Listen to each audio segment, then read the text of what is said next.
Estamos en vivo, Raúl. Bien, ¿cómo están? Es un tremendo placer saludar. Es que estaba esperando la cuenta regresiva, pues parece que se lo olvidó. Ahí el amigo Néstor poner la cuenta regresiva, puso solamente la figura de otra vez en el ojo, entonces estábamos todos pendientes a la cuenta regresiva. Ahí nos pasó la cuenta a nuestro buen amigo Néstor Sandoval Ponce. No, pero está bien. Está como la vocera. Claro, más o menos, se le pegó, porque como estuvo acá la vocera durante la semana pasada, entonces se le pegó ahí a don Néstor la situación de la vocera. Que no sé si es vocera, desvocera, bueno. Oye, bienvenidos a una nueva edición de Otra Vez en el Ojo, a través de las distintas plataformas de Chillán Online. Vamos a comenzar saludando primero que nada a nuestros panelistas, ya lo habíamos mencionado durante el programa recién pasado, que lo íbamos a incorporar definitivamente como panelista estable al destacadísimo periodista Patricio Vera, a quien lo saludamos. ¿Cómo estás, Pato? Un gusto de tenerte nuevamente con nosotros acá en el programa, bueno, en realidad ya en forma definitiva como panelista. Muchas gracias, muy feliz de estar nuevamente con ustedes aquí gratis por lo demás, para que no empiecen a hablar que estoy cobrando. Esto es gratis, ¿no? Esto es gratis, ¿eh? Esto es porque nos gusta el show. Sí, porque el otro socio como que no afloja. Pero está bien, estamos bien. No, feliz. Oye, feliz de estar compartiendo con ustedes esta semana. Hemos tenido hartas cosas de las cuales hablar y tenemos un invitado de miedo, le digo. Sí, absolutamente. Saludamos también a nuestro panelista, el destacado abogado Claudio Kusakovich, con quien hemos estado conversando ahí en varias oportunidades también a través de este programa, y que nos ha acompañado durante todas las ediciones de Otra Vez en el Ojo. ¿Cómo estás, Claudio? Un gusto de tenerte nuevamente en la edición de este programa. ¿Cómo estás, Raúl? ¿Cómo estás, Patito? Un agrado siempre estar con usted y de tener a un gran amigo, un amigo de toda la vida, y a un tremendo abogado penalista, que como es Rodrigo Veralama, que es un honor. Pero no lo presente usted, señor, si no es trabajo suyo presentarlo, güey. Bueno, pero hasta bien, pero amigo mío. Ya empezamos mal. Ya preséntalo, Raúl, dale. Oye, pero es que en definitiva... Sí, en definitiva se le perdona ahí a Claudio, porque él el que hace posible la puesta en el aire de este programa, más allá del trabajo que hace definitivamente Néstor Sandoval Ponce, porque alguien tiene que ponerse con las luquitas, Pato, así que se le perdona todo ahí a Claudio. Bueno, saludamos, como lo decía Claudio Kusakovich, al destacadísimo abogado Rodrigo Veralama, a quien ya lo habíamos tenido en ediciones anteriores de nuestro programa, y en esta oportunidad lo hemos invitado muy cordialmente a través de Claudio para ir analizando todas las situaciones que han estado ocurriendo a nivel nacional. ¿Cómo está, abogado? Un gusto tenerlo con nosotros.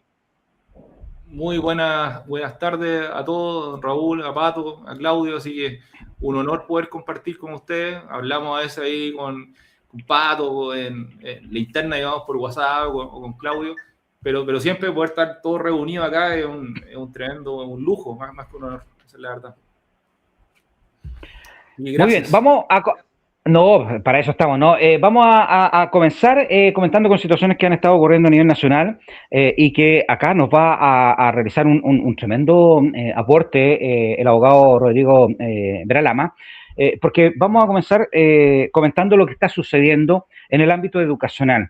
¿Y por qué lo decimos nosotros, no? Porque, a ver, tenemos varias situaciones que han estado ocurriendo. Primero, esta agresión que sufre la ministra de Ciencia, Linconao, ahí en el sur de nuestro país, en Valdivia específicamente, donde está invitado en la UNACH para intervenir en lo que es el inicio académico universitario, y sufre esta situación que muchos le han llamado encerrona, en fin, en que se ve ahí que la agreden literalmente un grupo de estudiantes, pero además ella misma señala de que estuvo retenida en un recinto de la universidad porque no la dejaban salir. Bueno, ella habla llanamente de secuestro, porque no la dejaban, estaba contra su voluntad. Y ahí se genera toda una polémica porque se menciona de que la universidad no hizo absolutamente nada, no le entregó la protección correspondiente a la ministra. Recordemos de que hay ministros que por la situación un poco compleja de su cartera no requiere definitivamente de resguardo policial, de escolta, en fin. Y eso lo hace también, y lo anuncia, recordemos ustedes, la ministra de Defensa Nacional, que va a realizar el recorte de algunas protecciones a autoridades por la situación que está viviendo el país en el tema ¿cierto?, de tipo económico. Pero lo que señala la ministra, muchachos, es que definitivamente ella no tiene ningún tipo de resguardo, tampoco el rector de la Casa de Estudios Superiores, en este caso la UNACH, se lo ofrece, y lo único que le dice que se mantuviese en un cuarto ahí encerrada a la espera de que pasase todo y se bajara un poco la situación que estaba ocurriendo en las afueras, con una manifestación que además es solicitada o convocada por parte de los estudiantes, en este caso de los universitarios, de los dirigentes.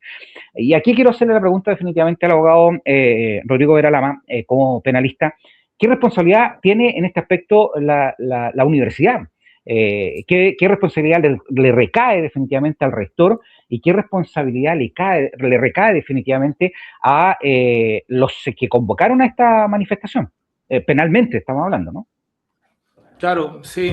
Ahora, a mí, antes de pasar a analizar el caso puntual, porque podría haber sido en la universidad, podría haber sido en una visita a un sindicato, podría ser en cualquier lugar, digamos, que ocurre esta situación. Primero que yendo de lo macro a lo micro, nosotros tenemos un gobierno que prometió y que todos esperaban, digamos, creo que la votación que se obtuvo del 58% viene dado precisamente por el tema de la seguridad, ¿no? Que era uno de las banderas de lucha, el caballito de batalla, y que iba a hacer la diferencia con lo que había hasta ahora.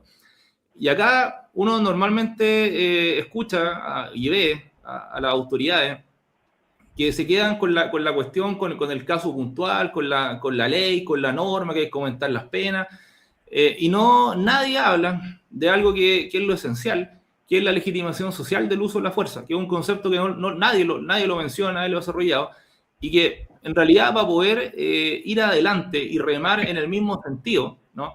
En materia de seguridad o en general en la misión que uno tenga, es que eso esté legitimado. Cuando digo legitimado, a mí no me sirve haber ganado una elección con un 58% ni con un 55%. Las grandes decisiones en los estados requieren amplia mayoría, ¿ya? Y cuando hablo de esto me estoy refiriendo a sobre 2/3 de los apoyos de un país. Por ejemplo, han ido, de hecho, antes que el presidente asumiera, fueron a El Salvador de visita, ¿no? Y se quedan con la cárcel de Bukele, con el CECOT, con el Centro contra el Terrorismo. Y muestran las medidas de seguridad y que no tienen que están con inhibidores de señal y que a los presos los tienen, digamos, comiendo el mínimo, etcétera. Pero nadie es capaz de comprender, y esto lo voy a pasar al tema de las universidades, nadie es capaz de comprender que lo que sucede en El Salvador y la gran virtud de Bukele no es que haya construido, no es infraestructura, no es este edificio, no es que los soldados tengan mejores armas, sino que es que la fuerza está legitimada. Y cómo Bukele logró legitimar la fuerza en su país fue él mismo siendo presidente de la República, cuando aún él no tenía el control del Congreso, como lo tiene ahora, me estoy refiriendo al primer periodo. Él incluso llegaba a agitar las masas a su propio pueblo, siendo presidente, por ejemplo, cuando él iba a pedir plata al Congreso para financiar la guerra contra las pandillas, cuando el Congreso no le aprobaba el presupuesto, él reunía gente afuera del Congreso y los asusaba, los agitaba, y le decía, oiga, ustedes tienen derecho a la rebelión, ¿ya? A rebelarse contra el Congreso, que en El Salvador no se llama Congreso, se llama Asamblea Legislativa, unicameral, son solamente diputados, no hay Senado. Y él pedía que ellos se levantaran y presionaran y pidieran seguridad. Y en definitiva, eso hoy en día se traduce en El Salvador en que Bukele tiene un 85% de la votación y tiene 57 de 60 diputados. En Chile, lamentablemente, nosotros no tenemos situación. ¿Ya? En Chile, con lo que sucedió con la ministra, y lo vimos, algo que pasó anecdótico, y lo comenté con algunas personas cuando vino hace poco la ministra Mara Cedini. No sé si fijaron, alguien me dirá una anécdota, pero los que estaban ahí con cargo de elección popular, ninguno andaba con corbata. ¿Ya? Me refiero al senador, a los diputados, consejeros regionales, alcaldes, concejales. Alguien me dirá, no, pero ¿qué es una anécdota, es un chiste? Es que la corbata significa mucho para este gobierno. O sea, significa en el fondo seguir la idea, la ideología que está planteando el gobierno. Y por lo tanto, estas personas que no se ponían corbata porque tienen cargo de elección popular y por lo tanto no son empleados del gobierno, no son funcionarios, es decir, no, ellos van a seguir en su pega, aunque no anden con corbata, que parece, insisto, que no es anecdótico, están dando una señal. O sea, ni siquiera la ideología que está planteando el gobierno o las posturas, las políticas que está planteando el gobierno son siquiera respaldadas o seguidas por la misma gente de la coalición que está en el gobierno. Eso es un detalle que probablemente poca gente advirtió. En Chile, en general, nunca ha habido conciencia de lo que significa la legitimación. Confunden legalidad con legitimación. Recuerde usted, por ejemplo, en los últimos 2 plebiscitos constitucionales, el 2022 y el 2023, las campañas se hacían de tal manera que parecían campañas de diputados o de alcaldes, es decir, querían aprobar una nueva constitución aunque fuera por un voto. Ambos sectores, la izquierda el 2022, la derecha el 2023. La derecha me refiero a Chile Vamos y Republicano. Y pensaban que ganando un plebiscito con un 50% más un voto estábamos listos, íbamos a tener una constitución, que íbamos a regir y todo.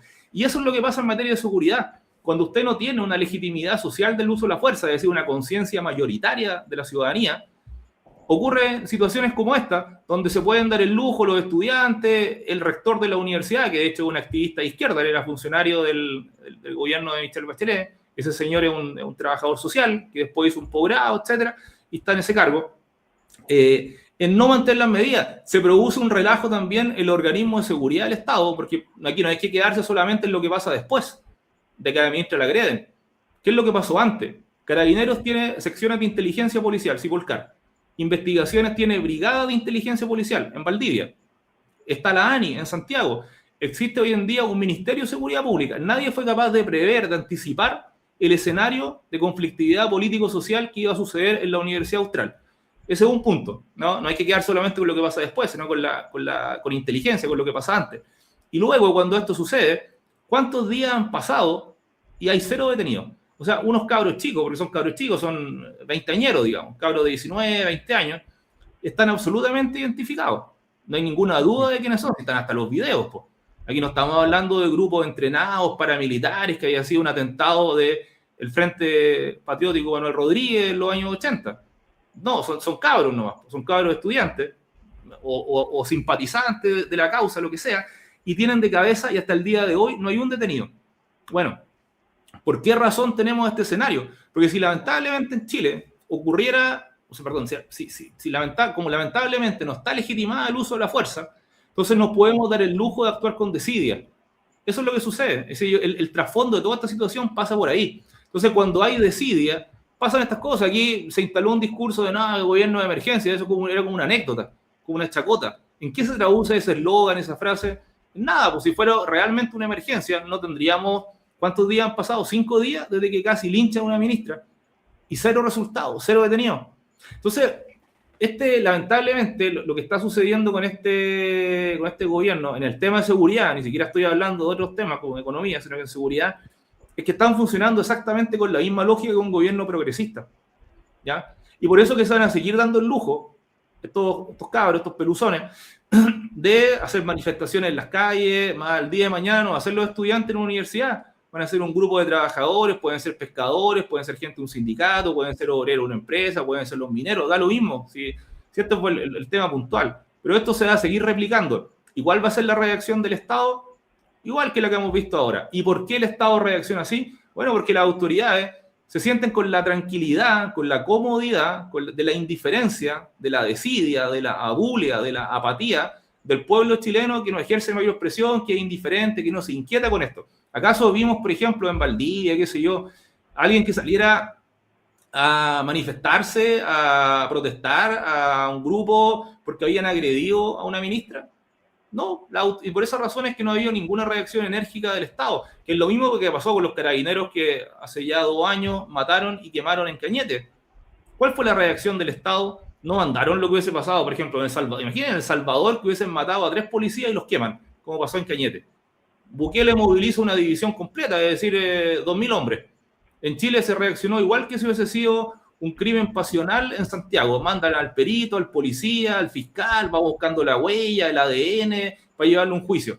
No obstante que los tipos lo que habían hecho, matando 3 carabineros y quemarlo el 27 de abril, era golpear al Estado. Lo que hicieron con la ministra en Valdivia no fue agredir a la ministra porque les cayera mal, en particular la señora Lincolao. De hecho, ni siquiera la conocían mayormente. Lo que querían era golpear al Estado, porque ella estaba ahí como representante del Estado. Ese es el trasfondo, y eso obviamente que es un atentado contra la autoridad, digamos, esa es la figura penal. No, esto no es un delito de lesiones leves, no es como agarrarse combo en las ramas, o que esperaban un cabro que le tenían mala para pegarle en la discoteca. No estamos hablando de eso. Aquí están agrediendo a un agente del Estado. Entonces, el Estado reacciona de esta manera porque no siente la presión ciudadana, el interés. Y eso se explica simplemente porque, bueno, en Chile lamentablemente no tenemos a una cantidad importante, mayoritaria, digamos, sobre 2/3 de la ciudadanía, que esté remando por el mismo lado. Ahora, la ciudadanía por sí sola no se va a motivar. No esperemos. En El Salvador tampoco fue así. En El Salvador la gente lleva 30 años soportando guerras, pandillas, extorsiones, de todo tipo de delitos.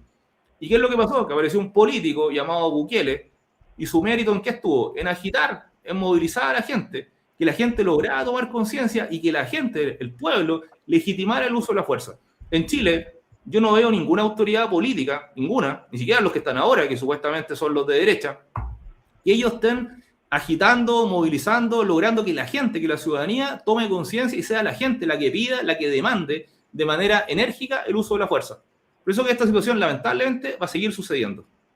Rodrigo, pero ¿de qué manera se puede entonces motivar a la gente para que tome conciencia? Porque, claro, podríamos hablar de desidia quizás en el gobierno, pero también uno nota un cierto relajo en el tema de seguridad, y efectivamente también un componente importante debe ser que la gente no mete presión. Entonces, ¿de qué forma la gente se puede motivar a la gente para que entienda la importancia que tiene el actuar policial, pero el actuar de verdad, pues no el actuar de papel, digamos? Yo creo que hay una cuestión básica que yo al menos lo aprendí en la Fuerza Armada, digamos, es que el liderazgo, una cosa es ser jefe y otra cosa es ser líder. Ni el grado, ni la antigüedad, ni los cursos, ni el escalafón da el grado. O sea, me refiero da el liderazgo, eso lo da el ejemplo. Es decir, si yo quiero que la gente haga algo, si yo quiero que las personas me sigan, no me sirve nada que yo tenga un grado más alto que ellos, que yo hice el curso tanto, no, lo da el ejemplo. Es decir, la conducta, el testimonio que dan las autoridades es lo que permite motivar. Entonces, cuando yo veo que la conducta que está teniendo este gobierno, lamentablemente, con las designaciones que han tenido, con el tipo de gente que está trabajando acá, que también hay una cuota de responsabilidad que uno tiene que asumir. Si muchas personas no quieren participar en esto y se genera un círculo vicioso, que uno no quiere estar participando en actividades en el gobierno, no obstante compartir la ideología, que puede ser de derecha, porque dice, claro, yo no quiero estar sentado al lado de este gallo, de este otro, del de más allá, yo no quiero que mi jefe sea el ministro tanto, el subsecretario tanto, entonces no, yo me mantengo afuera y lo admito, y uno está desde la galería tirando la piedra, criticando, si eso también hay una cuota de responsabilidad. Pero yo creo que la función primordial es que venga la motivación desde el gobernante, con un discurso claro, con un testimonio claro también, con un plan claro. Tiene que haber una planificación, o sea, llegar y decir, ya nosotros somos un gobierno de emergencia, estamos por la seguridad, y este es el plan que tenemos, y empezar a dar muestras concretas. Es decir, por ejemplo, ¿cuál es el ministro hoy en día mejor evaluado? ¿Cuál es? El de vivienda, ¿cierto? ¿Y por qué? Y acá dicen, oye, qué casualidad que un ministro de vivienda sea el mejor evaluado. No es casualidad, po. Es precisamente porque ese ministro, Iván Poduje, que es un arquitecto, es un tipo que no puede que sea un soldado ni un policía, es un arquitecto. ¿Y por qué tiene la mejor evaluación? Bueno, porque tiene un discurso claro, porque está tomando medidas concretas y está logrando que la gente lo respalde y lo legitime y lo valide. Entonces, ese mismo ejemplo es el que se debe seguir en las otras áreas del gobierno. De hecho, nunca la bandera de lucha de este gobierno fue vivienda. Y sin embargo, el ministro de Vivienda es el que está mejor evaluado. Siendo que la lógica sería que uno dijera, no, el que está mejor es seguridad, no sé, defensa, hacienda, qué sé yo. Entonces, pasa por ese tema. Pero la gente, el pueblo, la masa, no se va a movilizar por sí sola, no van a salir a las calles, no, nosotros queremos seguridad, estamos cansados, va a salir una marcha de 1 millón de personas a pedir seguridad, no.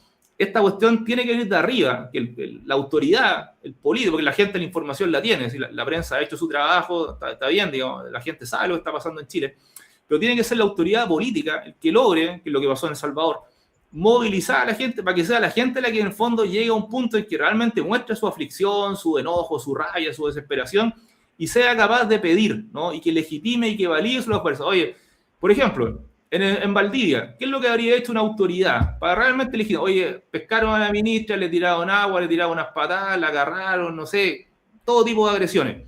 Esa misma noche se revienta la casa de los agresores, se llega con orden de detención, se consigue y a los cabros los sacan detenidos y los presentan en la mañana al tribunal en calidad de detenidos, pues punto. Eso es lo que correspondía. O sea, empezar a mostrar que se tiene que usar la fuerza. y la gente va a empezar a validar esta cuestión. Pero yo veo que se siguen haciendo exactamente las mismas acciones que se hacían antes. Entonces la gente sigue tomando palco, mira, y no hay una sola fuerza. Tenemos estado de excepción constitucional desde el año 2021 en 2 provincias de Biobío, que es Arauco y Biobío, en la provincia de Biobío, y en la región de Araucanía. ¿Y cuándo se ha empleado a las Fuerzas Armadas, por ejemplo, para hacer una entrada en una comunidad mapuche radicalizada en la Temucuicui? Yo la conozco, la Temucuicui, cuando en mi año ahí me tocó entrar a Temucuicui, conozco el lugar. Nunca las Fuerzas Armadas, me refiero, yo entraba por Fiscalía Militar, no, en ese tiempo no había estado de excepción. ¿Por qué razón las Fuerzas Armadas no han ingresado ahí siendo que han estado de excepción? Y están incluso respaldados desde el punto de vista legal y desde el punto de vista constitucional. Entonces, respondiendo a la pregunta, Pato, tienen que haber planificación, decisiones, es decir, un discurso coherente y dar el ejemplo. Es decir, que la gente realmente sienta que esta cuestión se están haciendo, que están habiendo cambios, están provocando cosas. ¿Qué es lo que sucedió en El Salvador? Si cuando se va a El Salvador se comete el error de ver a Bukele como un gallo que está desde la altura dando órdenes y que es choro, el tipo es choro, que habla bonito. Pero nadie entiende que el gran mérito de Bukele fue haber logrado que su propio pueblo se convenciera de que era necesario la mano dura con la delincuencia, con las pandillas particularmente, ¿no? Entonces van a ver el SECOT, la cárcel esta, y todos se quedan con la cárcel, mira la cárcel que es dura, es estricta, que es muy segura, mira todas las medidas, que hay un detector de metales, y se quedan con esa cuestión, con la minucia, con el efecto, ¿no? Pero nadie entiende el proceso político que hay detrás de eso, ¿no? Esa psicología en las masas. Entonces, en Chile yo no he escuchado a nadie, ni al presidente, ni a los ministros, ni gente que trabaja en el área de seguridad, planteando este tema. Es decir, ¿saben qué, pueblo chileno? Yo quiero hacer esto, pero la cuestión yo no la hago solo, yo lo necesito ustedes. Ustedes tienen que convencerse que es necesario usar la fuerza, vamos a usar la fuerza, vamos a entrar, y que se empiezan a ver las cosas. Pues. Sí, oiga, yo creo que si en el gobierno de Boric hubiesen linchado a un ministro, habrían reaccionado más enérgico que con lo que pasó con la ministra en Valdivia. Hay un carabinero que mataron el día 11 de marzo en Puerto Vara. Una muerte bastante extraña, digamos, con unos cabros que estaban tomando, o cabros, no sé en realidad quién eran, obviamente, estaban tomando en la línea del tren y habrían baleado a un carabinero. Hasta el día de hoy no hay resultado. Entonces, se está reaccionando de la misma manera que pasó con los 3 carabineros que mataron en Cañete. Cuando ahí se había golpeado al Estado chileno en Cañete, matando 3 carabineros y quemando los cuerpos en el pick-up de la camioneta, el 27 de abril, porque eligieron el 27 de abril, que es el aniversario de Carabinero. Lo que habría hecho un gobierno que realmente quería mostrar fuerza era, si había estado de excepción constitucional, reventar las comunidades de estos tipos, allanar, empezar a hacer controles en las carreteras, etc. O sea, mostrar la fuerza del Estado. Sí, la delincuencia en Chile no tiene más fuerza que el Estado. Hasta el regimiento, siempre pongo el ejemplo, digamos, la realidad que conozco, hasta el regimiento chileno más pequeño, más modesto, tiene más armas que los delincuentes. Aquí nosotros no tenemos el problema que tienen los ucranianos con los rusos, que los ucranianos pueden culpar a los rusos, y los rusos tienen armas nucleares, tienen aviones, tanques, de todo, submarinos, no sé. Nosotros no tenemos ese problema en Chile, no tenemos una fuerza que sea superior al Estado chileno. Entonces la fuerza existe, ¿no? Pero lamentablemente la ciudadanía está en esta situación de indiferencia y los políticos, las autoridades gubernamentales, no son capaces de legitimarse y están dando ejemplos para el otro lado. Po. ¿En qué consiste esa emergencia si estamos hoy en día, la noticia del día es un carrete en la moneda? Po? O sea... Rodrigo, que la derecha tiene miedo, que la vuelvan a tildar de el uso de la fuerza, de represiva. Yo creo que un poco lo que le pasó a Piñera cuando calmó todo y dijo ya acepto el proceso constituyente fue un poco de miedo de que lo acusan de vulnerar derechos fundamentales, de que la derecha usa a los militares, de que la derecha reprime por las fuerzas. ¿Habrá un poco de miedo? Yo creo que a esta altura del partido ya no es tanto eso. Creo que iba quedando en el olvido la figura autoritaria, porque siempre se asociaba ese miedo con el gobierno militar en particular. Era ese tema, era General Pinochet, la Junta de Gobierno, qué sé yo. Yo creo que esa cuestión ha ido quedando atrás. Y la verdad es que la gente, si uno conversa con el común de las personas, la gente normal, con el gallo que tiene un almacén, qué sé yo, están cansados de los patos malos, los vagos que están parados en las esquinas pidiendo plata, de los asaltos. La gente está aburrida de esa cuestión. Ya no anda con un tema de seamos considerados con la delincuencia. El problema es que necesitamos que realmente el Estado, la autoridad en este caso, que son los que gobiernan, empiezan a emplear la fuerza y a dar señales, y la gente va a comenzar a legitimar eso, ¿ya? O sea, y se va a empezar a sentir el respaldo. Y la demostración yo te la daba con el ministro de Vivienda. Si no es casualidad que Poduje sea el mejor evaluado, y Poduje, ¿qué es lo que ha estado haciendo? Mostrando carácter. Y se está legitimando, se está validando.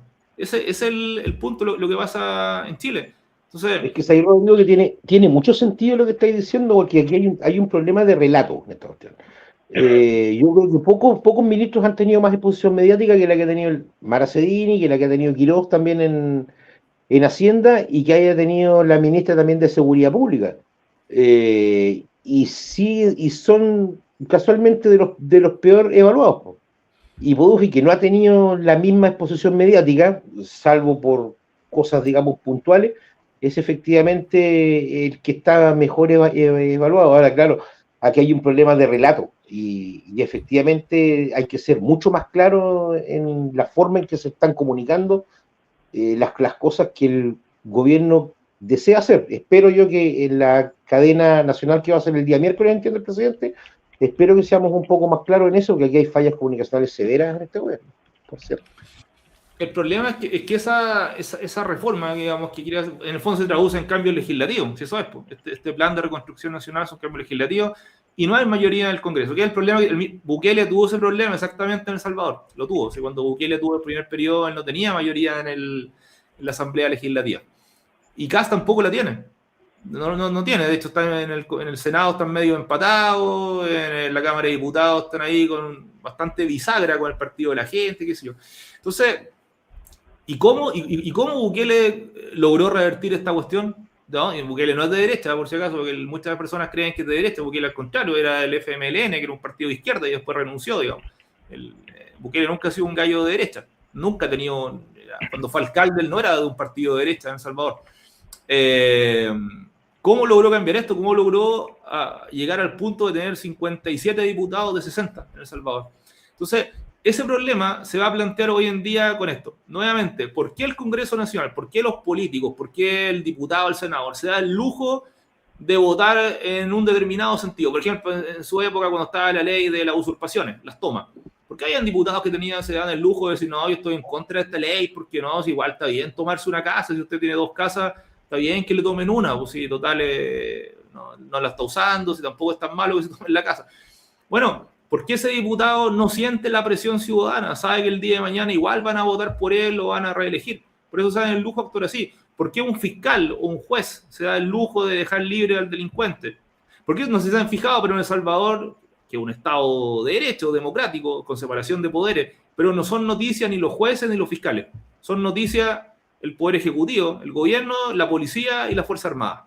¿No? Pero ya no son temas porque la fiscalía, los tribunales hacen su trabajo, condenan a los delincuentes, pero no tienen su agenda propia, digamos. Ellos cumplen con el rol que la Constitución les asigna. En Chile, sin embargo, tenemos este tema que aparecen como protagonistas, que el fiscal tanto, que se arranca con los tarros, que el juez de más allá, que el otro dejó libre al delincuente. Está bien, una cosa es la independencia de los poderes y eso hay que respetarlo. Pero eso no significa que las personas estén derechamente actuando como activistas, ¿no? Lo que se llama un activismo judicial. Entonces, ese problema ahora, si no hay una legitimación, digamos, que logre crear en la ciudadanía esta conciencia de que son necesarias las cosas, en el Congreso no va a haber apoyo. Van a haber diputados y van a haber senadores que van a estar en contra de este plan de reconstrucción nacional. En el fondo es una ley, eso es. No son medidas solamente por decreto del presidente, sino que tienen que pasar por el Congreso. Que es el problema que tuvo Bukele. Si Bukele, para financiar la guerra contra las pandillas, para hacer todos estos cambios que hubo en El Salvador, todo eso pasó por el Congreso, ¿no? Pero hubo medidas comunicacionales de un manejo maravilloso de psicología de las masas, que es el que en Chile no existe. Ese es el punto, ¿no? Y la verdad, Rodrigo, que al final se entiende que el trabajo no es tan complejo. O sea, canalizar la voluntad de la gente para atacar la delincuencia. Si todos tenemos la sensación de que la gente está aburrida de la delincuencia, que la gente quiere mano dura, que quiere vivir tranquila, que quiere certeza, pero aún así, siendo un trabajo relativamente sencillo de parte de los políticos, no lo hacen. Claro, nosotros, te contaba la ciudadanía obviamente la persona que tú hables está aburrida de determinadas cuestiones, de la delincuencia, los robos, de lo que sea, digamos, están cansados. El punto es, ¿qué es lo que hacen con ese, qué tanto lo aflige para poder exigir, para poder demandar y para no estar el día de mañana votando por un candidato que apuesta por, no sé, por los indultos a los voteros, o qué sé yo, que está a favor de la inmigración ilegal, lo que sea? ¿Por qué vuelven a votar por esa gente? ¿Por qué vuelven a elegirlo? Porque en realidad una cosa es el discurso de decir, yo estoy en contra, esto me molesta, esto no sé, esto me tiene aburrido, y otra cosa a la hora de los que hubo, qué tan afligidos están por el problema. Entonces, nosotros, con las autoridades que tenemos actualmente, que son las autoridades de derecha, que supone que son los duros, ¿no? Se supone en el papel que son los duros, lamentablemente no estamos llegando a realmente crear la convicción en las personas, el sentimiento, digamos, una especie de épica, ¿no? Una épica en el sentido de considerar importante realmente los cambios, porque este mes que lleva el gobierno, se está funcionando igual con la misma lógica progresista que se estaba trabajando antes. O los muchos que hablaban de la derechita cobarde, de Piñera, qué sé yo, y yo no veo diferencia, incluso hasta las caras son las mismas. Se parecen mucho, claro, lo que uno ve en muchos casos. Son los mismos. En Ñuble parece que hicieron un recambio, bueno, o sea, es lo mismo. Bueno. Son los mismos. Ahora yo tengo, claro, si la diferencia, el problema de la seguridad no va a pasar por quién sea el Seremi de seguridad, no estamos claros. Es un tema que tiene que venir al nivel más alto, ¿sí? Partiendo por el presidente. Partiendo por el presidente. Pero lamentablemente yo creo que esta situación no... veo difícil que cambie, digamos. No, se requiere una estructura de personalidad y un conocimiento y un entendimiento de cómo funciona este proceso político, psicológico de las masas, para poder crear este fenómeno de legitimarse, ¿no? De validarse. Pero las señales que se están dando, y que insisto, yo no veo ningún cambio, ¿sí? Cuando agreden a la ministra, que estaban todos los elementos para darle, pero durísimo, a los agresores, porque era una señora, era mujer, era una persona mayor, tiene casi 50 y tantos años, más encima de un pueblo originario, una etnia mapuche, una persona que ha estudiado, que tiene estudios en el extranjero, o sea, no era una persona que uno dijera que llegó ahí por casualidad, digamos. Estaban todos los elementos para tomar medidas drásticas. ¿Y cuál es la medida que anuncia el gobierno? No, ahora queremos incorporar la educación superior en la ley de escuela protegida. O sea, eso mismo lo podría haber dicho Michelle Bachelet, Sebastián Piñera, Boric. Todos habrían reaccionado igual. No, es que la ley. Yo creo que el tema está pasando lamentablemente por una falta de relato, de crear la convicción, ¿no? de que el uso de la fuerza esté legitimado. ¿Ya? Bueno, que hay problemas muy grandes por Rodrigo. La gente no confía en la clase política. Perdón, no escuché. No, que la gente no confía en la clase política. ¿Cómo van a encantar a la gente para lograr apoyo? Si la verdad que, como tú dices, es más de lo mismo. La gente ya piensa que esté quien esté en el gobierno es lo mismo y que al final ningún político se preocupa por nadie. O sea, tú para lograr lo que hace Bukele tienes que estar en terreno con la gente, encantando a la gente, ganando su confianza. Y acá, digamos, ningún político tiene la confianza de la gente. Por el contrario. Rodrigo, basado en tu experiencia también en temas de seguridad, porque no sé si la gente lo sabe, pero en realidad tú eres experto en temas de seguridad y de inteligencia. ¿El perfil de la ministra de Seguridad es un perfil que a ti te gusta o tú habrías elegido otro perfil para ese cargo? No, para nada. Yo nunca me ha gustado el perfil de esta señora. Y ahora yo entiendo también, y hay que ser bien honesto intelectualmente en esta cuestión, si el presidente lleva 8 años en campaña, es decir, del 2017. Por ende, en 8 años debería haber tenido, si algo lo tendría que haber tenido armado, requete contra armado y claro y planificado, era seguridad. O sea, en eso sí que no había espacio para improvisar. Pues si alguien lleva 8 años preparándose, es como que Salvador Allende, que fue candidato 4 veces, no hubiese sabido de marxismo, no sé, de cómo implementar un sistema de economía marxista cuando llegó al poder en el año 70. Obviamente que llegó, pero tenía claro con la unidad popular y todo, era su bandera de lucha. no le iba a costar. Acá es lo mismo, o sea, es un tema de seguridad, debería lo tenido listo. Lamentablemente yo entiendo que hay muchas personas que no estuvieron disponibles para trabajar en seguridad en el gobierno y al final se toma esta opción, casi como por descarte, esa es la realidad. Sí. Entonces, claro, uno dice en el papel, formalmente, el común de las personas desde afuera imaginan, creen, piensan que por el solo hecho de que una persona haya desempeñado un cargo de fiscal regional o de fiscal del Ministerio Público, automáticamente tiene conocimientos de seguridad. Y eso no es así. Un fiscal es una persona que trabaja dirigiendo, o más que nada haciendo un trabajo de abogado en el área penal para el Estado, pero eso no significa que sea ni un eximio investigador, ni que maneje alguna técnica especial de inteligencia, ni nada por el estilo. Y creo que eso ha quedado demostrado con las actuaciones que ella tenía, es decir, creo que hay más homicidios que a la misma fecha en el gobierno anterior. Sumemos que las polémicas que ha tenido han sido lamentables, por un tema de un traslado, de un detective que se le vincula de alguna forma con ella, con un subprefecto, y eso, entonces, la forma como se expresa, no sé, yo nunca le he escuchado hablar de seguridad, o sea, nunca le he escuchado hablar, por último tener un diagnóstico. Si estamos claros que nadie, aunque traiga von Clausewitz, el más grande teórico prusiano de la historia, acá en Chile va a poder, aunque en paz descanse, va a poder solucionar este problema en un par de días. Pero tenemos un diagnóstico claro, es decir, sabéis que mi problema es este. Yo tengo esto, yo tengo que legitimar el uso de la fuerza y empezar a dar señal. A ver, usted, mi amigo, le gusta andar linchando o intentando linchar a una ministra de Estado, ya cabrito. Y ese mismo día en la noche va Carabinero, investigación y lo saca detenido. Empezar a mostrar fuerza, decir, oye, así que esta cuestión ya no es como antes, pues. No, pero la gente ve y funciona igual que antes. Entonces, el tema de la ministra de Seguridad, uno lo ve, claro, o sea, primero no es la persona, me imagino yo, la número 1 que está en el listado. Creo que me imagino que hay otras personas que a lo mejor habían pensado, como pasó con el ministro de Hacienda. Recordemos que el presidente Kass fue a buscar ministro de Hacienda Argentina, a Daza, y Daza no quiso, y por eso está Quirós. Esa es la verdad también. Hay mucha gente que no quiso participar del gobierno, que es lo que comentaba yo delante, ¿no? Que se produce como un círculo vicioso, que uno critica desde afuera, pero también uno no quiere participar, uno quiere estar adentro. Entonces al final se va produciendo esta cuestión que los que están no son precisamente los seres más virtuosos que tiene nuestro país, pues. No tenemos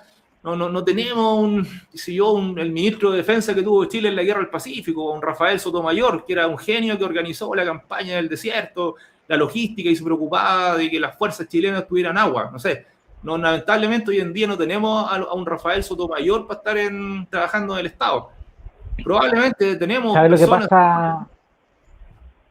¿Perdón? ¿Sabes lo que pasa, Rodrigo? Yo creo de que, sí, ¿sabes lo que pasa? Que yo creo que aquí no existe una voluntad, definitivamente, ahí compartimos, yo creo que todo, para darle un término a esto. Porque no debemos olvidar que cuál fue el caballito de batalla de José Antonio Caz en la campaña electoral. Y ustedes lo han dicho, lo han mencionado constantemente y muy bien. El tema de seguridad. El tema es que si yo termino la seguridad, ¿con qué me voy? ¿Qué me queda? ¿Qué me queda para los otros 3 años? Yo creo que por ahí va la cosa.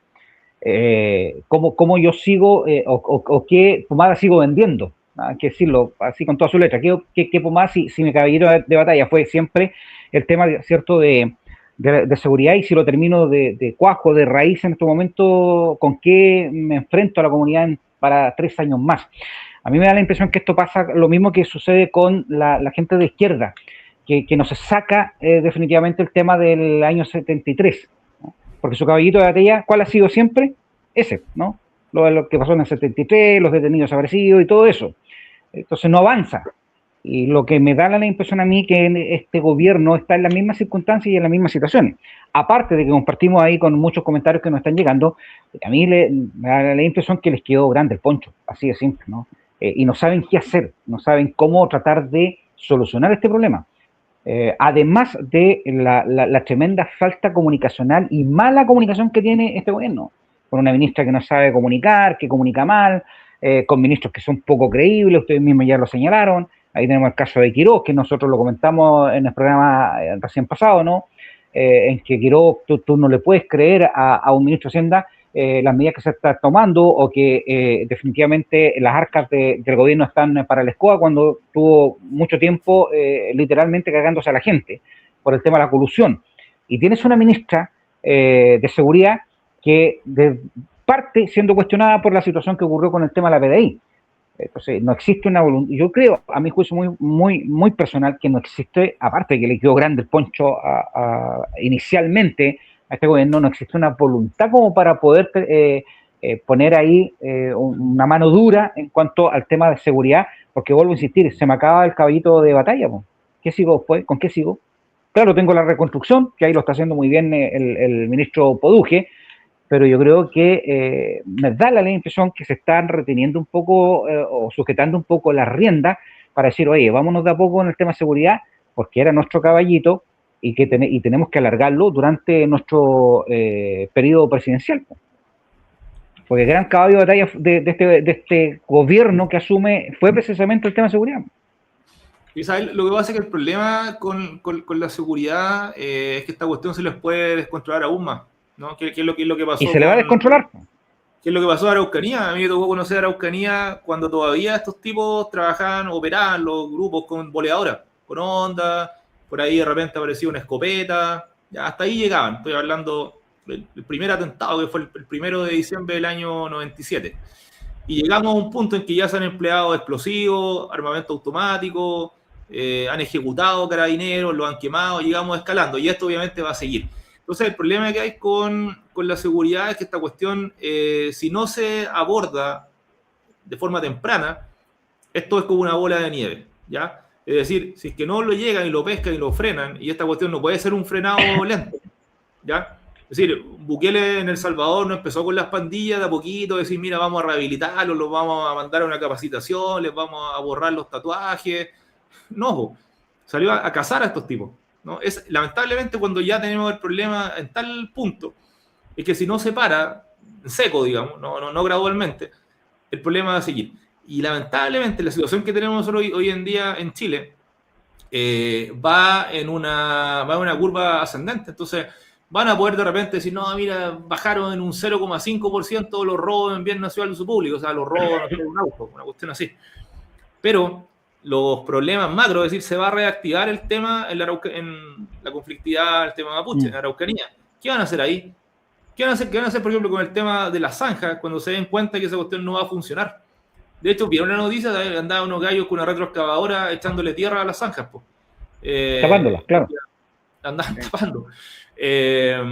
Porque obviamente por organizaciones criminales que llevan mucho tiempo dedicado al contrabando, dedicado al tráfico, a la trata de personas, digamos, de migrantes, no los va a detener una zanja, po. Si estos tipos viven de eso, si son negocios muy lucrativos, van a tirar tablones, van a llevar una retroexcavadora, van a hacer lo que sea. Es como la tontera de cuando dijeron, hay que grabar las patentes de los autos en los parabrisas, en los vidrios. ¿Acaso una organización criminal dedicada a los portonazos, a la encerrona, va a detener su acción porque ahora se tiene que grabar la patente en un vidrio? No, pues si son organizaciones... Entonces, el punto es que las medidas que se tomen de ese carácter de índole cosmética, andar haciendo un hoyo, que de hecho esas zanjas con el invierno boliviano se van a inundar, se van a tapar o se van a dar deslizamiento de tierra, igual que con los vientos del desierto. No es el tema, si no se muestra una decisión firme de demostrar de exhibir que hay un cambio respecto a lo que había antes, ¿no? Ese es el punto. Si no se exhibe, porque hasta ahora yo digo, llevamos un mes esta cuestión, con un eslogan que era como una chacota, que de hecho parece que ya no lo repiten mucho lo de gobierno de emergencia, duró como una semana, hasta le pusieron en los logotipos del gobierno, estamos trabajando para usted, ya como que cacharon que la cuestión era media al lote, como que ya borrémoslo, ¿no? Ya nadie habla de eso, porque cacharon que era medio chacotero, por no usar una porque palabra. Además que nadie les creyó, ni nadie les tomó ese tema del gobierno de emergencia. Porque además que tampoco puede, claro, porque además que tampoco lo puedes sostener en el tiempo. Porque en algún momento dado la gente te va a decir, oye, ya, pero para, ya está bueno con el tema del gobierno de emergencia. ¿Hasta cuándo? No hay que estar 4 años con el tema gobierno. Y por eso es que ahora ya cambiaron el logo y le pusieron el tema de trabajando para usted. Y la emergencia, claro, ¿en qué se traduce? Como que los bomberos digan, no, hemos declarado una emergencia. Y encienden la sirena del cuerpo de bomberos, pero están todos los bomberos adentro fumando, comiéndose un sándwich, las máquinas están estacionadas y no sale ninguna máquina. Y los bomberos están todos en otro cuartel. Y por la radio, por todos lados, claro, que se declaró la emergencia. Claro, yo no sé mucho de ustedes, pero yo sigo insistiendo, a mi juicio muy personal, que acá no hay voluntad para poner mano dura en el tema de seguridad. Yo creo que, y no sé si la va a haber, no sé si va a existir esa mano dura para poder, o esa voluntad para poder terminar, porque hay un amigo que comenta y dice, oye, pero si los antecedentes están, los nombres están, ustedes mismos los enseñan, y Rodrigo lo decía, las cámaras están, los gallos están ahí, y todavía estamos a una semana y no pasa nada. Entonces hay un no voluntad, y de hecho se le ha bajado un poco el perfil comunicacionalmente, porque sí, claro, si ustedes han visto, tampoco ya se ha salido a hablar o a seguir hablando de decir, oye, ¿sabes qué? Estamos trabajando, vamos a tomar estas medidas, vamos a tomar estas sanciones, vamos a hacer esto. No, o sea, pasó el hecho, salió el presidente, salió la ministra a hablar, salió la ministra Cedini y se paró. Y ahí yo. Incluso yo diría que siempre cuando se realiza una acción, lo voy a hablar en términos militares, digamos, se requiere para hacer algo, cualquier cosa, capacidad e intención, ¿cierto? Capacidad e intención, o sea, tener el conocimiento, saber cómo, eso es la capacidad, y la intención, o sea, la voluntad, las ganas. Yo creo que faltan las dos cuestiones. Ya no creo que además de voluntad, creo que la gente que está aquí lamentablemente no tiene el conocimiento técnico. Y te lo demuestro porque si lo que la gente, lo que la ciudadanía espera del Estado es fuerza, ¿no? El Estado tiene el monopolio de la fuerza, lo que quiere es al Estado pescando a los delincuentes. Y cuando tú mandas a la ministra, porque ella fue mandada, la señora Lincolao, a andar peregrinando por todos los canales de televisión como víctima. Me pegaron, estos niños me pegaron, me dejaron encerrada, me secuestraron. Yo la vi en 4 lugares declarando eso. En CNN, qué sé yo, en el Mega, en el Televisión Nacional, en la radio, en todas partes con el mismo discurso. ¿No es acaso un contrasentido si la gente espera que el Estado muestre fuerza, que no aparezca el Estado como víctima o unos peluzones? Po?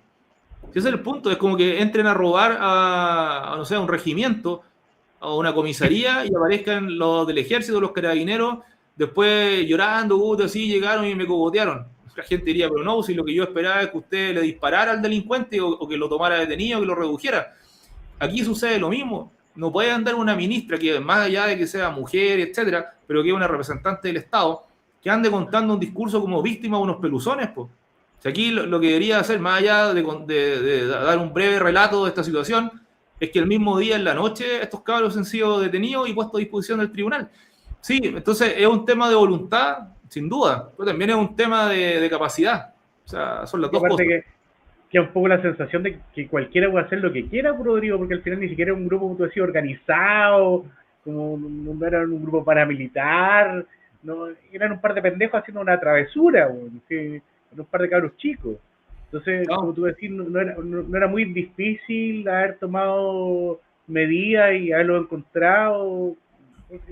Al final se siente un poco que no existe ningún interés en hacer nada. ¿Ninguno? Rodrigo, y a tu juicio, hablando en términos jurídicos, ¿qué responsabilidad le cabe aquí al rector de la Universidad de Valdivia? Yo obviamente desconozco el detalle de cuál sea su declaración en la fiscalía o en la policía. Creo que hay una responsabilidad administrativa, digamos. Penalmente no me atrevería a decir que él haya sido... no creo que le haya estado incitando ni nada, digamos, creo que fue pasivo nomás. Pero sí, insisto, digamos, más allá del tema, digamos, administrativo, de ser más proactivo por parte de la autoridad universitaria, que vi una declaración de la ministra donde ella indicaba que los docentes de la universidad, como que mientras estaba sucediendo esto, decían, no, ya, pero y esto, no, si esto es normal, esto es como cotidiano, no, como le bajaban el pelo, o sea, perdón, el perfil de esta cuestión. Para mí la responsabilidad en materia preventiva es de la seguridad del Estado. Es decir, tenemos secciones y brigadas de inteligencia con gente asignada exclusivamente a esto. Gente que tiene por misión andar paseándose por las universidades, que son carabineros de investigaciones, más allá de que la ANI también puede tener gente en los ríos, gente que tiene por misión andar en las universidades, que debe tener revisando redes sociales. Esta cuestión no fue algo secreto, ¿eh? Esto fue una convocatoria, me imagino que estaba por redes sociales, no sé, Facebook, Insta, o sea, no había ningún misterio en lo que se venía. Entonces, la misión de ellos era anticipar el escenario y tomar las medidas, que informar, proveer conocimiento a la autoridad y que la autoridad tomara a su vez los resguardos derechamente, si no iba a la actividad porque era riesgosa, o bien si iba con mayor resguardo, con escolta.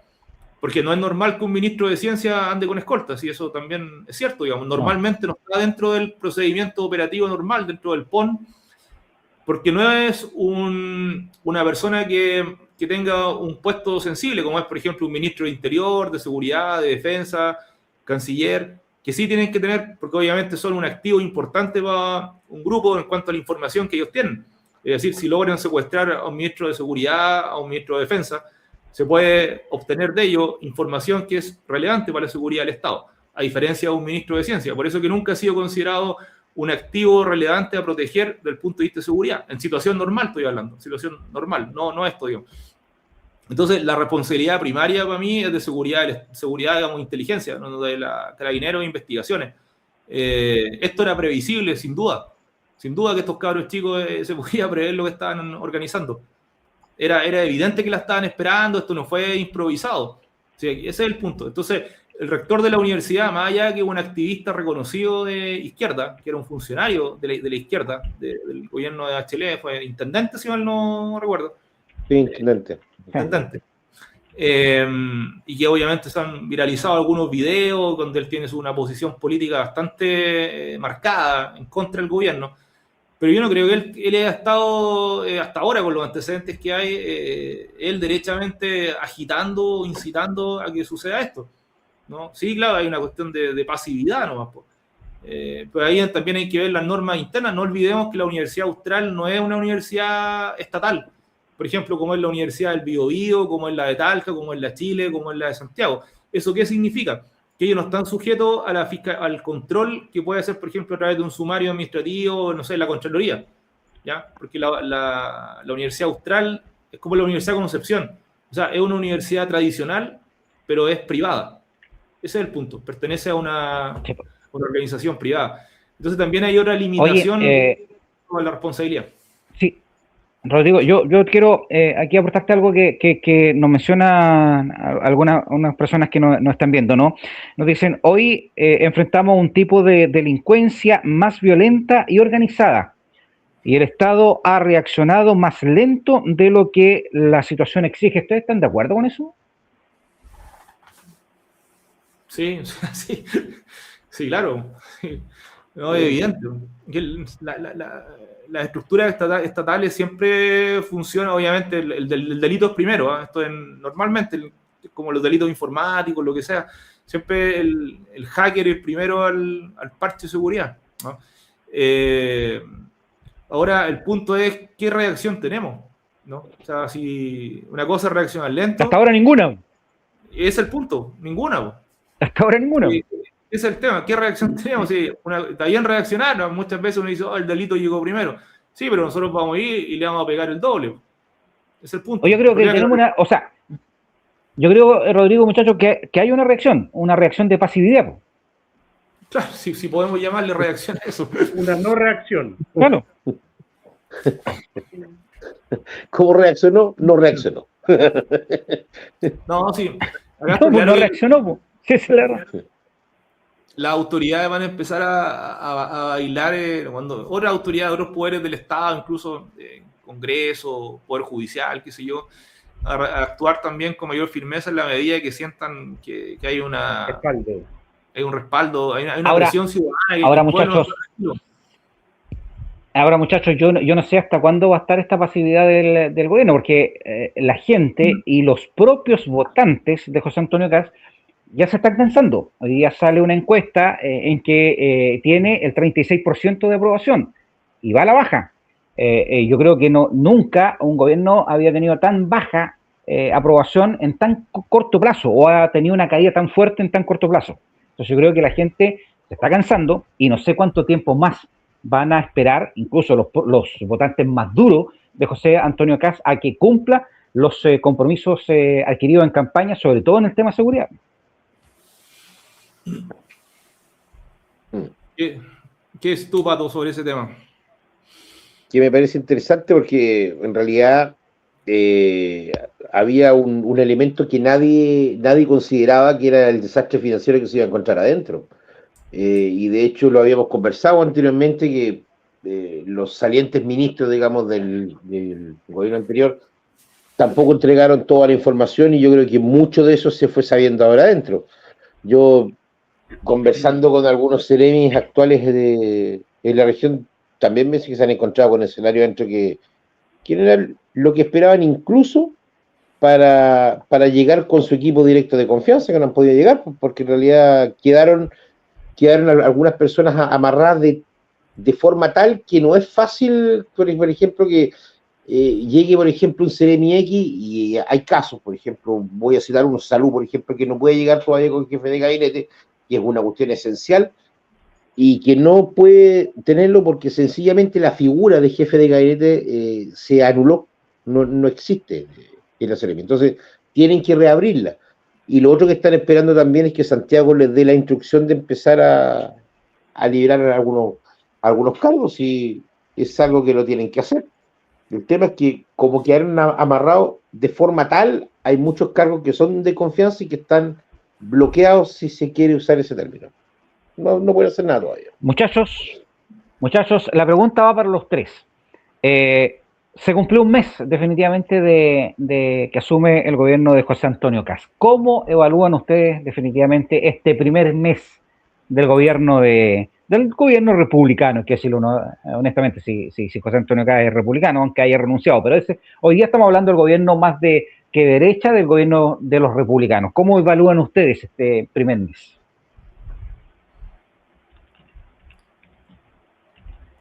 Le ha costado, Parto ¿no? con Claudio.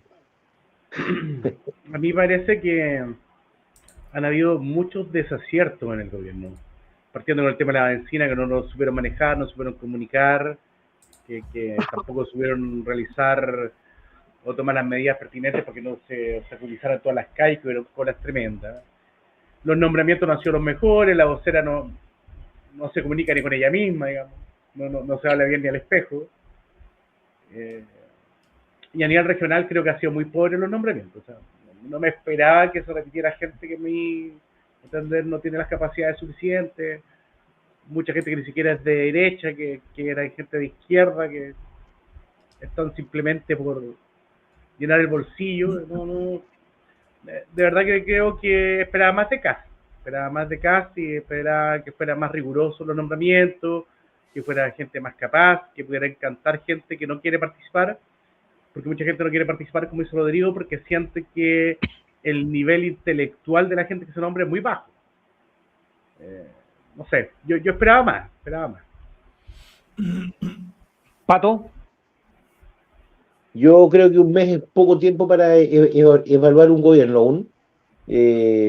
Yo creo que no hay medida que funcione, digamos, en el corto plazo. Creo que, y considerando todos los problemas que se encontraron adentro, yo creo que hay que darles tiempo todavía para que por lo menos calienten la silla. La silla aún está fría. Y lo otro, y aquí sí que va una crítica, es el tema comunicacional, y un poco la desidia también de los equipos que están acompañando a los ministros. Y voy a poner un caso bien puntual con la venida de la ministra Mara Cedini, y lo comentamos nosotros, Raúl, que estuvimos ahí, digamos, en el punto de prensa.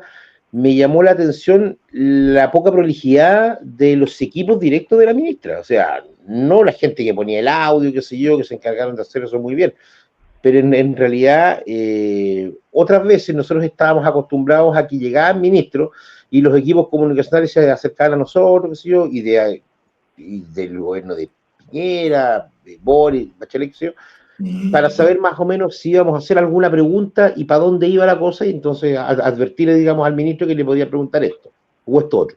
Y este caso no fue así.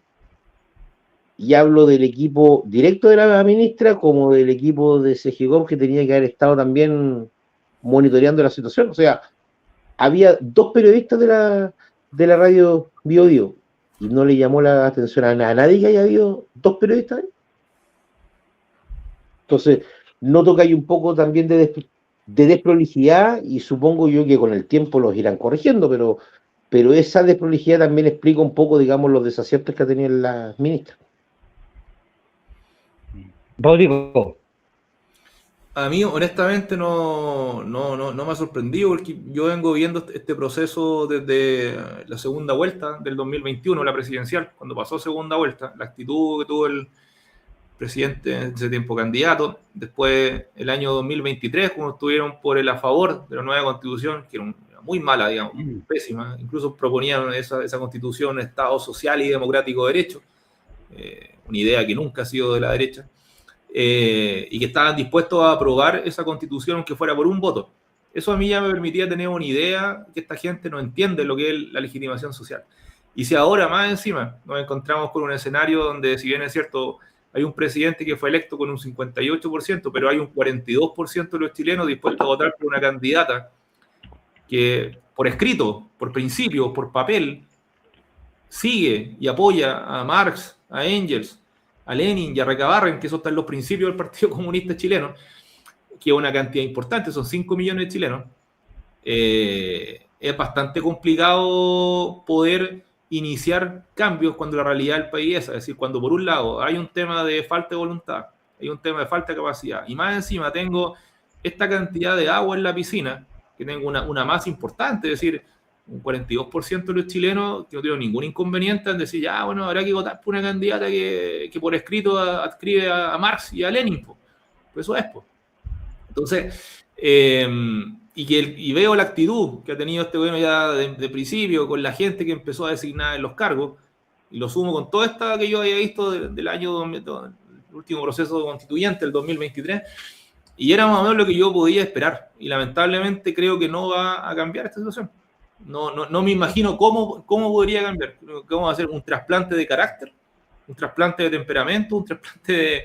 No, la verdad que lo veo difícil. Creo que lamentablemente esta cuestión va a seguir así. Al final va a seguir simplemente administrando un modelo, pero no van a haber cambios sustantivos.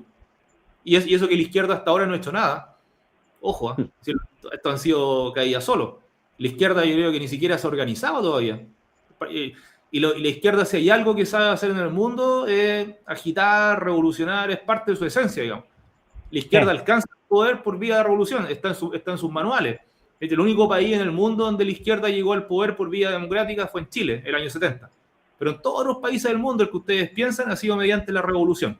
El marxismo funciona así, el marxismo por ideología, ellos no creen en este tema de la separación de poderes, que la Contraloría, que el poder legislativo, no, eso está fuera de la lógica. Para ellos es la revolución, la calle, esa es la lógica. Entonces, imaginemos que ha pasado esto sin la izquierda activada. Imaginemos la izquierda que se empieza a organizar. No, va a ser una cuestión, pero insufrible. Eso es lo que va a pasar.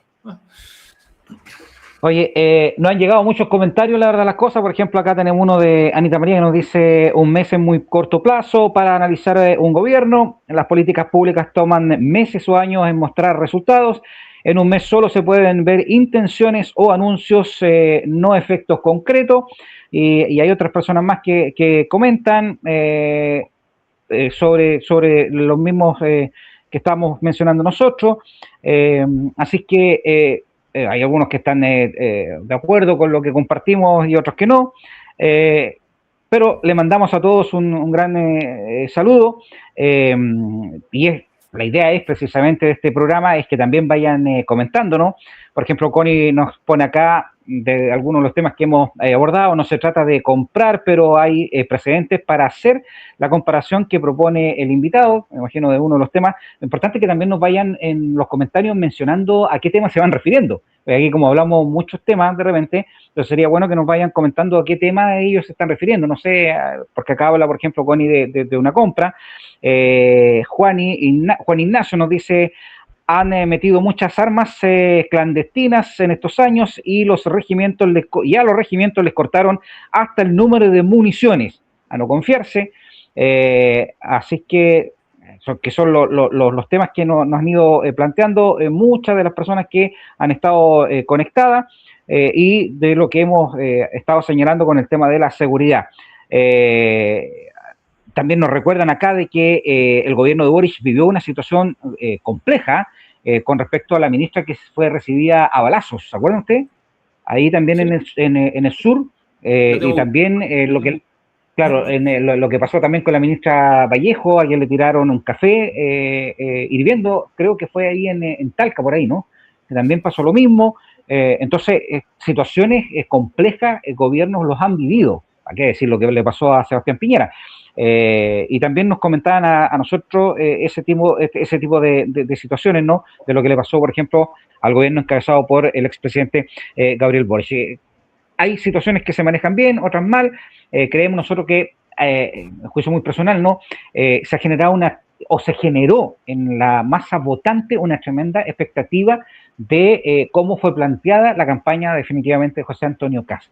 Y muchos pensaban de que la situación, al ser electo presidente José Antonio Kast, iba a comenzar a funcionar al tiro. Y ahí nosotros compartimos ahí con Anita que esto no es de inmediato.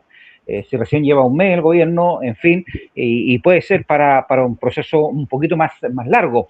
En el caso de El Salvador, Bukele lleva mucho tiempo en el poder y ha ido implementando paso a paso estas políticas que le han permitido ser un país, uno de los países más seguros en estos instantes. Entonces yo creo que hay que ir viendo, pero yo creo que la expectativa que se generó o que generó la campaña de José Antonio Kast fue tan grande que hoy día eso le está lamentablemente pasando la cuenta. Y solo un mes de gobierno.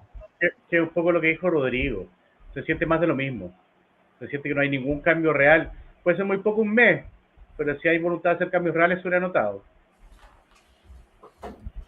Es que, ¿cómo lo haces, po? En definitiva.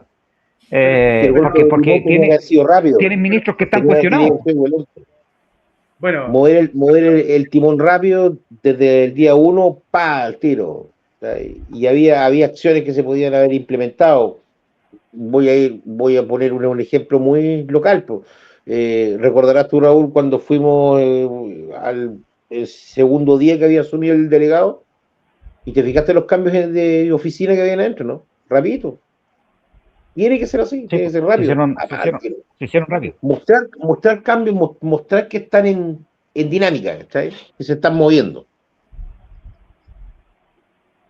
Claro, o sea, y lamentablemente el actual gobierno no lo está haciendo, ¿no? Así que, y evidentemente que para poder gobernar, por ejemplo, acá nos dice Yoya, obvio que debía tener su agenda lista. Si quería ser presidente, ni sabe gobernar sin mentira y más mentira. Claro, lo que pasa es que yo volvemos a insistir, acá... No, esto ya es un comentario que obviamente está polarizado. Pero ideológico, estamos hablando desde cosas concretas. Efectivamente, uno puede estimar que al final no está haciendo lo que se prometió o que está partiendo lento, pero efectivamente comentarios así de extremos demuestran que es una tendencia política. Claro, comentarios ideológicos, claro. No, estábamos hablando de súper concreta, de otra cosa. Ya, pero no importa. No, claro, pero bueno, nosotros... Creo que es difícil, me imagino, como dice Rodrigo, es difícil opinar desde afuera sin ser parte del gobierno, pero queda la sensación de que se pudo haber hecho más. O sea, yo pensaba que casi iba a tener más mano dura, que iba a llegar como implementando cambios inmediatamente, que iba a filtrar un poco más los nombramientos. Es que sabes todo lo que pasa, Claudio, muchacho, que lamentablemente Kast puso fechas. Y eso hoy día le está pasando la cuenta. En su propio periodo de campaña, Kast puso fechas. Y esa fecha hoy día la gente le está diciendo, oiga, usted puso fecha y no la está cumpliendo. Sí, lo básico era una sorpresa que era esperable, que iban a haberla, digamos, previsto desde antes, que no iba a haber plata. Pero la verdad que todo lo que pasó en el gobierno anterior permitía colegir de que no iba a haber plata. ¿Pero qué cosa dijo que se podía hacer en un mes? ¿Qué dijo que se podía hacer en un mes? Porque las auditorías están en curso. Pero bueno, el mismo tema de las expulsiones. Entonces, por eso digo, hay cosas que él mismo en su propio periodo de campaña mencionó. Por ejemplo, el tema de la expulsión, él dijo, oye, yo asumo el 11 y el 11 de la tarde estoy expulsando gente. Y resulta que te encontraste con otra sorpresa, con otras situaciones amarras que dejó el otro gobierno o el gobierno anterior, y tuviste que ir cambiando las políticas, y yo creo que por ahí va también la crítica que se le está haciendo en estos instantes, cuando se dice de que es mentiroso, que todos sabemos que es un tema también ideológico, ¿no? Pero también va por ese lado. Yo creo que él mismo puso fechas, y fechas que hoy día no se están cumpliendo. Tiene que ver un poco con lo que decía Rodrigo. Llegó un punto en que se dio cuenta que no tenía legitimación para realizar todas las cosas que quería, necesitaba apoyo, que aparte no había plata, y lo otro que la misma derecha le estaba poniendo obstáculos, poniéndole palos en la rueda. Claro, diciendo, oye, por los nombramientos, si no, no te vamos a apoyar en tu gobierno, no te vamos a dar los votos en el Congreso. Entonces, al final... Aquí en esta región hay uno. Aquí hay uno, sí, pues aquí hay uno. Digo, en esta región hay uno que es re bueno para el comercio político, ¿eh? Sí, dijo que te echo para atrás todos los proyectos, si no me nombráis uno. Fue a poner, no la pistola arriba de la mesa, un cañón le fue a poner arriba. Claro, una bomba atómica. Sí, ¿para qué va? Oye, bueno, muchachos, podemos seguir hablando toda la noche, pero ya estamos llegando a la parte final del programa. Son las 21 horas con 6 minutos, estuvo muy entretenido. Agradecerle a Rodrigo Peralama, porque él nos dio con su experiencia también toda una cátedra, hay que decirlo honestamente, de todo lo que dice en relación con el tema de seguridad, como una situación que uno no lo maneja muy bien. Nosotros comunicacionalmente podemos manejar ampliamente los temas, pero ya más de fondo lo analizó y lo planteó ahí muy bien Rodrigo Peralama, así que muchas gracias por compartir estos minutos con nosotros, o esta hora con nosotros, que fue un poquito más de una hora, empezamos antes de las 20 horas. Don Raúl, así que muchas gracias. Después de su invitado el otro lunes, el Papa o nada, le digo, el Papa o nada. No, claro. Sí. No, si no el Papa no cuente conmigo. No. No, yo creo que lo vamos a peleando con Trump. Un lujo de invitado. Oye, sí, pues Trump está peleando con el Papa. Sí, pues dijo que era de extrema izquierda. Oye, bueno, dicen que la bencina sube esta semana nuevamente. Dicen que va a subir la bencina nuevamente esta semana, así que ahí va a venir una nueva baja en la aprobación del gobierno del presidente José Antonio Kast. Ahora, hay que decirlo honestamente, el tema de la bencina dependemos mucho de cómo despierte el amigo Trump. Porque si despierta bien, alegre y contento, podemos tener una semana más tranquila, pero si no, vamos a tener guerra y anuncios de cierre del estrecho de Hormuz y compañía limitada, que nos va a seguir perjudicando con lo que dice relación al tema del petróleo o de los combustibles, que está bien complicado en nuestro país. Y en julio, para que vayan preparándose, viene el alza de la luz, porque ahí también hay una deuda que quedó pendiente, una colita de una deuda, que se logró paralizar para el mes de abril, porque venía el alza en el mes de abril, pero sí se va a concretar en el mes de julio, en que vamos a tener un alza, creo que hasta de 1.500, 2.000 pesos aproximadamente, según el sector, o la comuna o la región, va a estar subiendo la luz nuevamente en el mes de julio por esta deuda que se tuvo, que se mantiene ahí una colita de una deuda. Así que para que se vayan preparando ahí nomás nuestros amigos. Con la suerte que tengo, cambio el auto por un caballo y me sube del precio del forraje al tiro. No se puede ya. Claro. Oiga, ya pues, don Claudio, que se quede callado porque el auto no lo saca ni para los temblores. No, pero no tiene. A usted no le afecta el alza de la bencina, dígase callado, por favor. Sí, no, para nada, no para nada. Oye, Rodrigo, gracias por habernos acompañado, que tenga una buena semana. Lo vamos a estar invitando seguramente para unos próximos programas, porque esto de la seguridad va a seguir dando que hablar. Sí, muchas gracias por la invitación, lo pasé bastante bien, así que esperamos que se repita la tercera vez, sería la próxima. Sí, de seguro. Patito, nos encontramos el próximo lunes, ¿o no? Por supuesto, aquí estaremos, gratis, porque el jefe sigue. Gratis, aquí ninguno cobra, ninguno. Acá hay que buscar a alguien que patrocine, ¿no? No hay problema. Oye, listo, Claudito, gracias por estar también con nosotros en el día de hoy, y muchas gracias a todos los que nos vieron, a todos los que nos comentaron. Nosotros vamos a tratar de leer todos los comentarios que nos van llegando. Sí, le vamos a pedir a las próximas personas, cuando nos vuelvan a comentar, es que nos digan de qué tema están están opinando, porque si no, sale ahí todo, los vamos a leer igual, pero sale ahí que quedamos en el aire de qué es lo que está hablándose y a lo mejor ni siquiera nos deja la posibilidad de poder responder, ya sea un comentario que pueda haber hecho, por ejemplo, Rodrigo, Claudio, Pato, quien habla. Entonces, lo ideal es que nos digan, ¿sabe qué? Yo, en cuanto al tema del alza de los combustibles, opino que, de lo que ustedes estaban opinando, opino que lo que están diciendo los panelistas valen. Entonces uno sabe y lo dice. Porque si no, ahí vamos mezclando los temas y no sabemos a qué se están refiriendo. Así que ahí, por favor, ponerle muy cortito nomás.